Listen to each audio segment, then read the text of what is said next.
Nestled in the heart of Quebec City, Chateau Frontenac stands as a symbol of elegance and history, its towers piercing the sky and offering breathtaking views of the St. Lawrence River.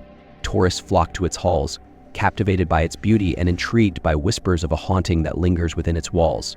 But for those who dare to look beyond the grandeur, the chateau holds a dark secret, a ghostly tale rooted in betrayal, unfulfilled promises, and eternal longing. When Emma Rousseau, a young historian, checks into room 441, she expects nothing more than a charming stay at the iconic hotel. What she finds is far from ordinary. From the moment she steps into her suite, the air feels heavier, the shadows darker, and a sense of being watched becomes impossible to ignore. Dreams of a sorrowful man in 17th century attire lead her uncover the story of Louis de Baude, Count of Frontenac, a powerful figure from New France, whose dying wish was betrayed, leaving his spirit restless. As Emma is drawn deeper into the mystery, she becomes the unlikely bridge between the past and the present. Whispers in the night, disembodied shadows, and a chilling plea to reunite lost lovers push her to uncover truths hidden in the chateau's history. But can she piece together the fragments of a tormented soul's story? Or will she too become ensnared in the chateau's ghostly grip? Beneath the grandeur of Quebec City lies an unsettling past, and nowhere is it more alive than in the towering spires of Chateau Frontenac. Its elegant facade, a monument to history and wealth, masks a chilling tale whispered through its ornate halls, a story that intertwines with the restless spirit of Louis de Baude, the Count of Frontenac, who ruled New France with ambition, passion, and a legacy of untimely death. Emma Rousseau, a young historian with a fascination for French colonial history, arrived in Quebec City for a conference. Her itinerary included a stay at the Chateau Frontenac, a place she had always admired for its opulence and storied past.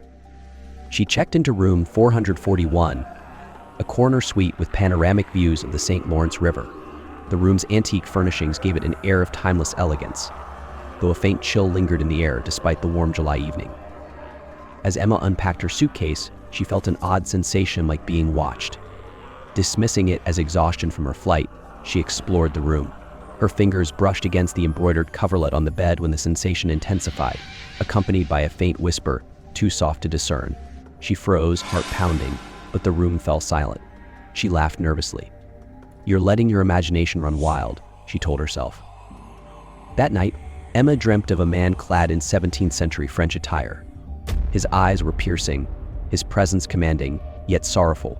He introduced himself as Louis de Baude, his voice echoing in her mind. He spoke of betrayal, love lost, and a desperate yearning for peace. The dream ended abruptly with a sensation of cold fingers brushing her hand. Emma woke drenched in sweat. The memory of the dream was vivid, too vivid. Shaking it off, she prepared for the day, convincing herself it was a byproduct of overexposure to the chateau's history. But as she stepped into the hallway, the air around her seemed heavier, the silence oppressive. After the conference, Emma decided to delve into the chateau's archives. The historian in her couldn't resist exploring its haunted reputation.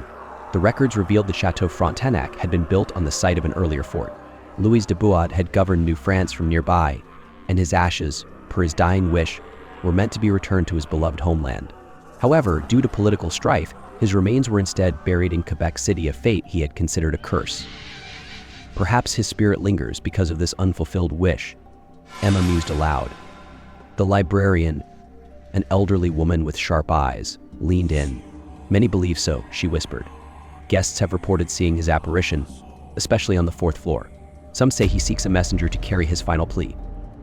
Returning to her room, Emma found it unusually cold, despite the midsummer heat. Her dream journal, left on the nightstand, was open to a blank page. A single phrase, written in elegant cursive, now filled the page, "Help me find peace."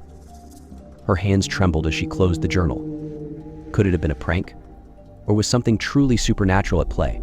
That night, the haunting escalated.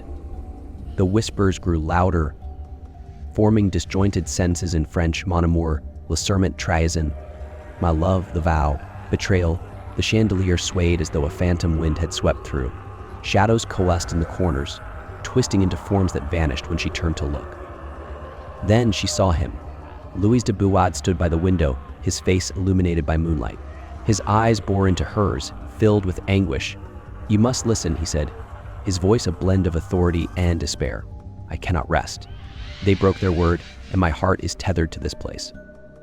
Through fragmented encounters over the next few nights, Louis recounted his story. He had fallen in love with a woman named Catherine, but political rivalries had kept them apart. On his deathbed, he made his closest allies promise to reunite him with her in France, where he believed their souls could be at peace. But the promise was broken. Instead of Catherine's homeland, his ashes were interred in the cold soil of New France. "Find her," he implored. "Find my Catherine and reunite us." Emma's rational mind struggled to reconcile the experience. Yet, deep down, she felt compelled to help. With every encounter, Louis's anguish became her own. She scoured historical records for traces of Catherine, but found only a mention of her fleeing to France after his death, never to return. Desperate for answers, Emma sought the help of a local medium. They conducted a séance in her room, the air thick with anticipation and unease. The medium connected with the spirit, her voice taking on an otherworldly tone. "Louis, you are trapped by your own sorrow," she said. "Emma cannot bring Catherine to you, but she can carry your message to her descendants. Will that be enough?" The spirit hesitated before replying, "Yes, if only my words reach her bloodline." Emma found herself unable to leave Chateau Frontenac. Night after night, she wandered its corridors, now attuned to the energy that pulsed within the walls. She encountered other guests who shared similar stories, whispers at midnight, the feeling of unseen hands brushing past, and shadows that seemed alive. One evening, she ventured into the chateau's less visited lower levels, a maze of storage rooms and abandoned servant quarters. There, she discovered a small chapel hidden, forgotten, but perfectly preserved. An inscription caught her eye, "Pour l'âme tourmée," for the tormented soul. The air was thick with sorrow, as though it had absorbed centuries of grief. Louis's presence was undeniable here. This space, Emma realized, had been a sanctuary for him during his earthly life, and now it was a prison for his spirit. Emma returned to the archives with renewed determination, piecing together fragments of Louis and Catherine's history. She learned of a love letter written by Louis, addressed to Catherine, that had never reached her. Local folklore suggested the letter was hidden within the chateau's walls, its retrieval the key to freeing his spirit. She enlisted the help of the chateau's maintenance staff to search for hidden compartments. Days later, behind a loose stone in the fireplace of room 441, they found an aged envelope sealed with wax. The letter was a heartfelt plea for Catherine's forgiveness and a declaration of eternal love. Emma arranged for the letter to be delivered to Catherine's descendants in France. When it reached its destination, something extraordinary happened. The chapel in the chateau's lower levels, long silent, filled with the sound of faint, melodic chanting. Visitors reported feeling an overwhelming sense of peace, as though centuries of anguish had finally lifted. Emma's stay at Chateau Frontenac changed her forever. She wrote extensively about her experience, blending history and the supernatural in a book that captivated readers worldwide.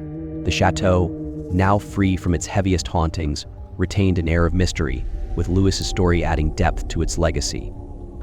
Guests still claim to catch glimpses of him, but now his presence is serene, a guardian of the chateau rather than a tormented soul. And for Emma, each visit to the Grand Hotel serves as a reminder of the invisible threads connecting past and present a legacy of love, loss, and redemption.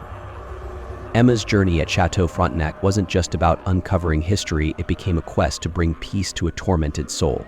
Through her courage and persistence, Louis de Baude's love story found its closure, transforming the haunting legacy of the chateau into a poignant reminder of love's enduring power. The restless whispers have faded, replaced by an air of serenity that now embraces the iconic hotel. But the mysteries of Chateau Frontenac remain. Its walls still hold untold stories, and its history continues to captivate those who visit. Are you brave enough to spend a night in its halls?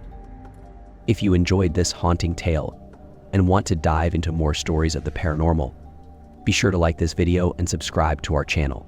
Hit the notification bell so you never miss a chilling upload. Share your thoughts or personal ghostly encounters in the comments below. We'd love to hear your story.